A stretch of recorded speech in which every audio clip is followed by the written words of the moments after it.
Oh no.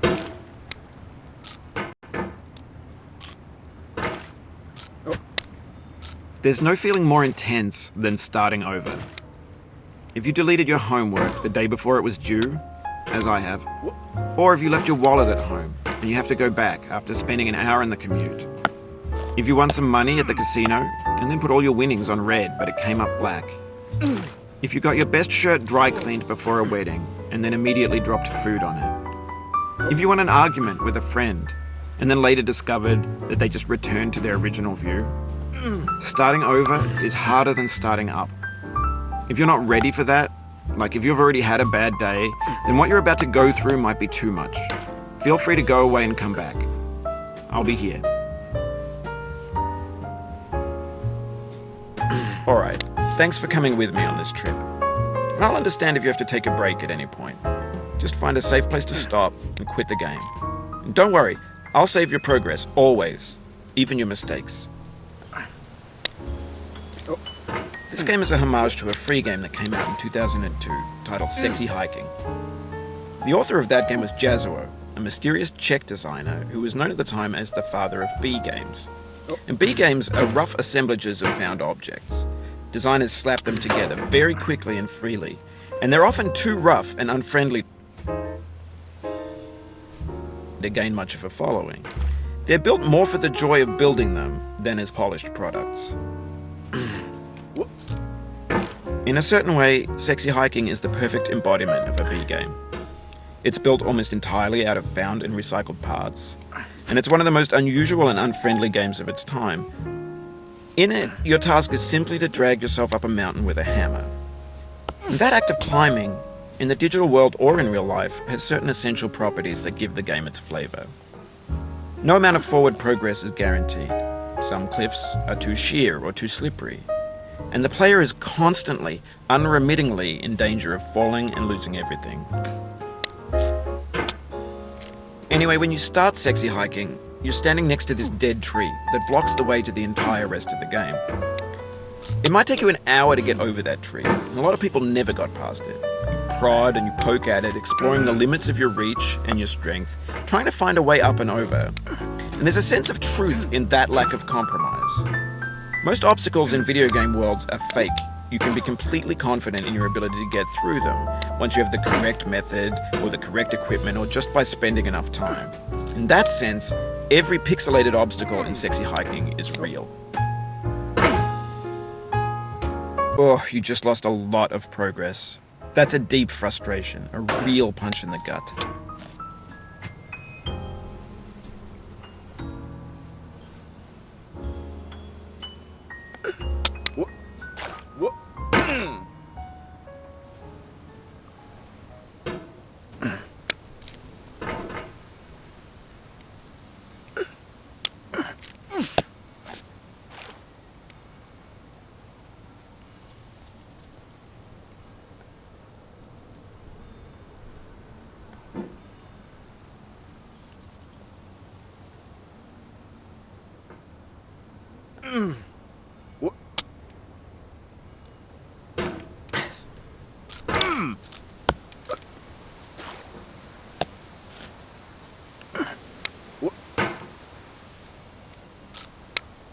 Oh no. Oof, sorry about that.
The obstacles in sexy hiking are unyielding, and that makes the game uniquely frustrating.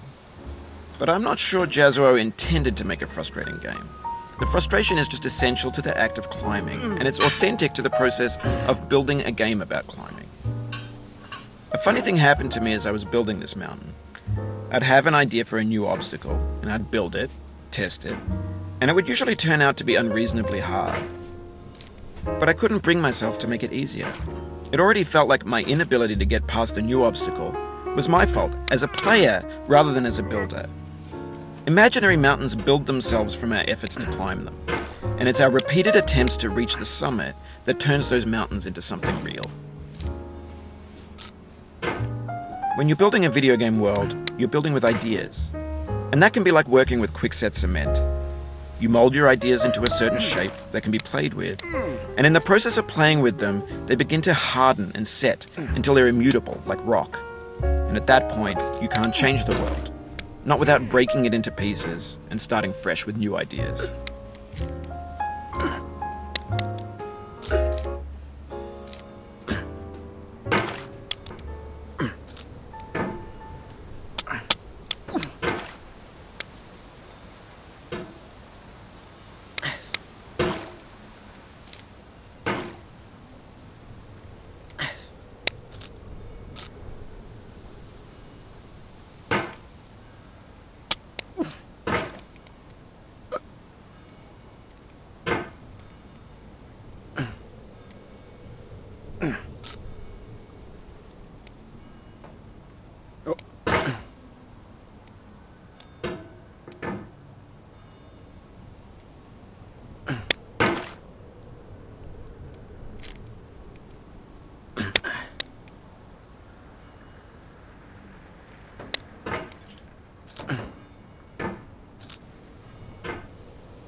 You've done this part before. You know it's possible. Just do what you did the first time.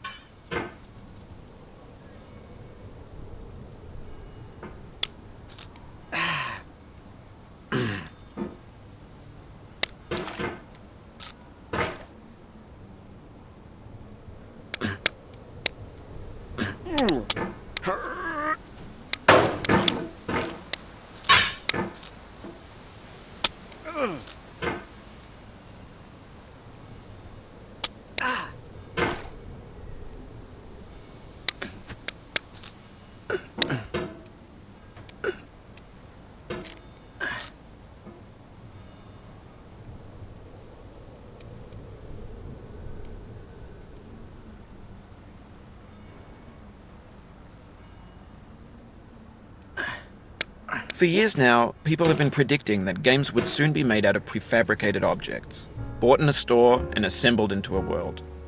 And for the most part, that hasn't happened, because the objects in the stores are trash. I don't mean they look bad or that they're badly made, although a lot of them are. I mean they're trash in the way that food becomes trash as soon as you put it in the sink. Things are made to be consumed and used in a certain context, and once the moment is gone, they transform into garbage. In the context of technology, those moments pass by in seconds.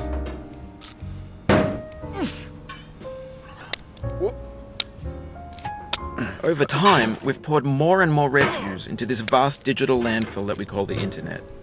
It now vastly outnumbers and outweighs the things that are fresh and untainted and unused. When everything around us is cultural trash, trash becomes the new medium, the lingua franca of the digital age. And you can build culture out of trash. But only trash culture. Be games, be movies, be music, be philosophy.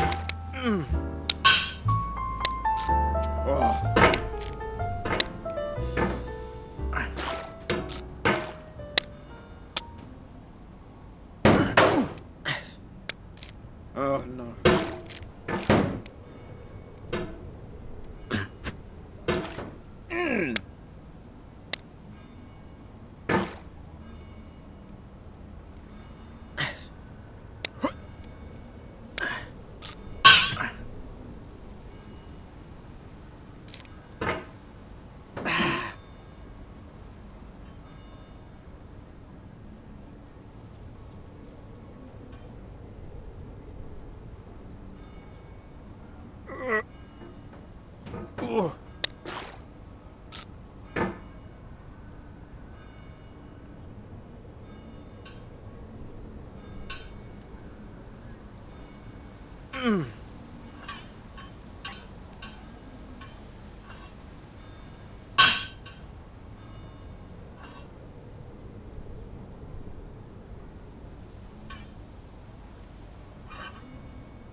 No.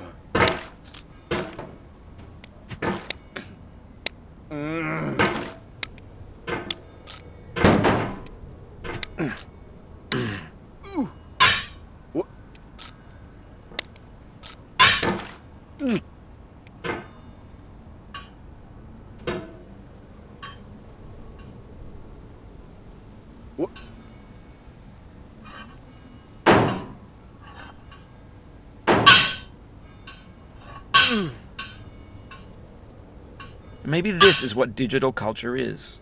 A monstrous mountain of trash, the ash heap of creativity's fountain. A landfill with everything we ever thought of in it. Grand, infinite, and unsorted.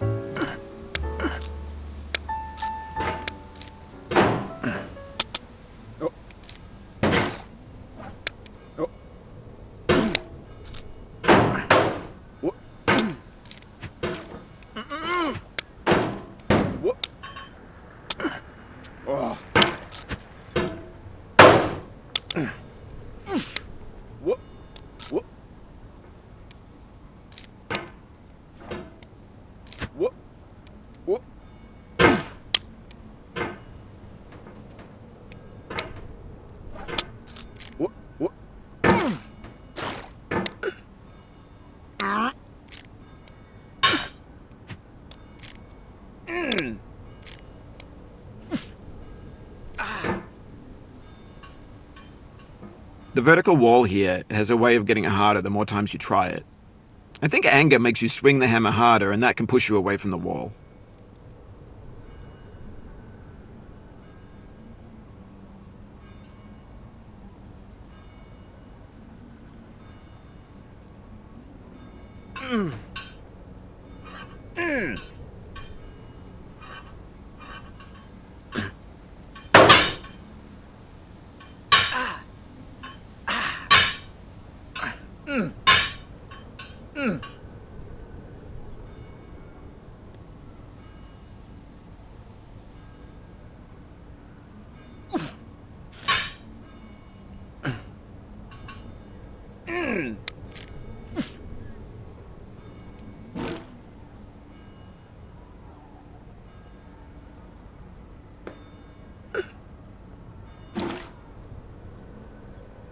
There's 3D models of breakfast, Gen X's fanfic novels, scan magazines, green screen Shia LaBeouf, banned snuff scenes on LiveLeak.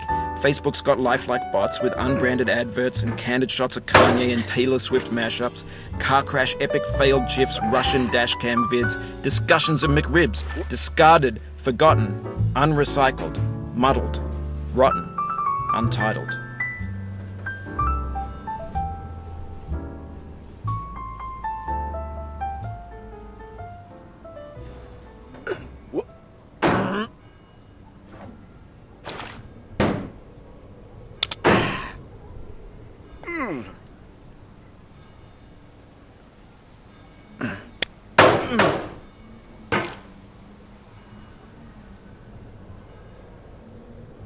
No.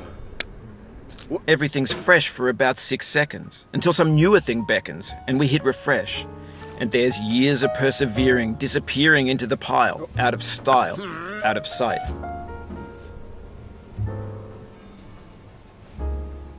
What?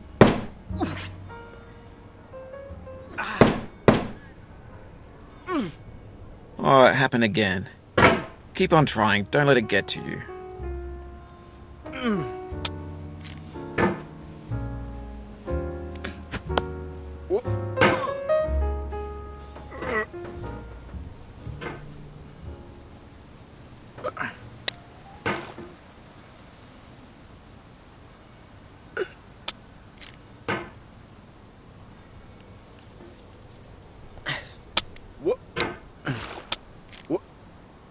This thing that we call failure is not the falling down, but the staying down.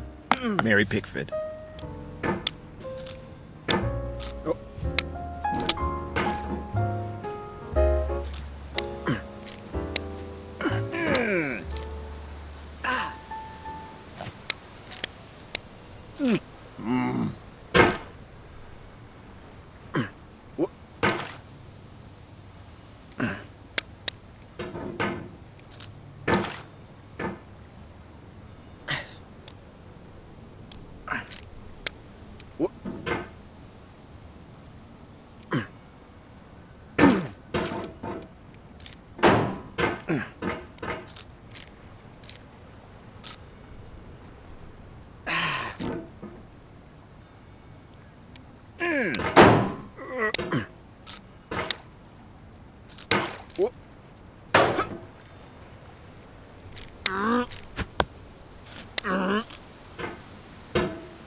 What?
What?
Oh.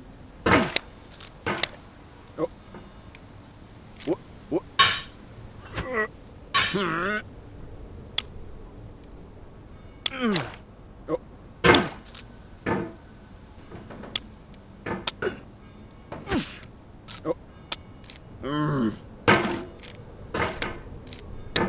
Oh. What?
Get nasty over, boy.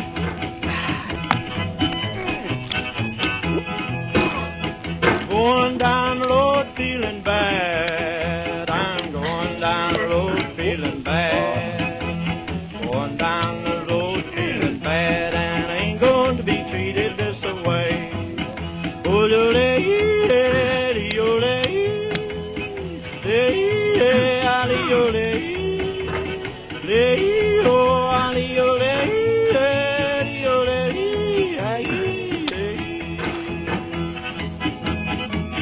lay them blues up, boyfriend.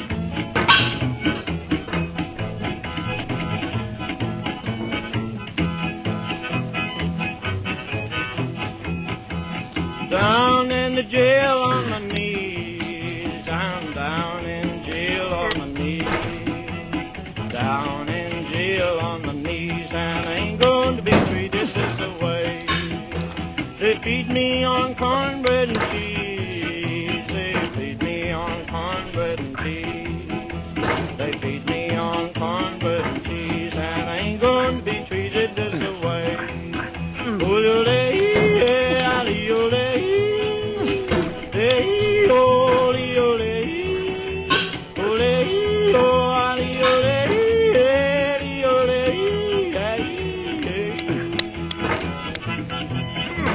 That's good time, boys. Hey, buddy. Lord, Lord, Lord.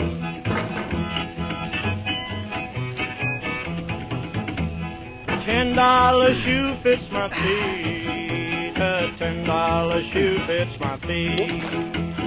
$10 shoe fits my feet, and I ain't going to be treated this way.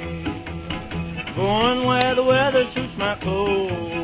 I'm going where the weather suits my clothes. I'm going where the weather suits my clothes, and I ain't going to be treated this way. Ole, ole, ole.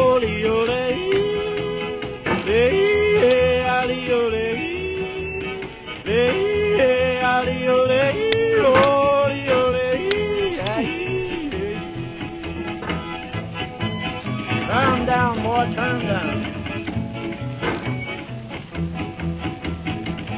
Hey, hey, hey.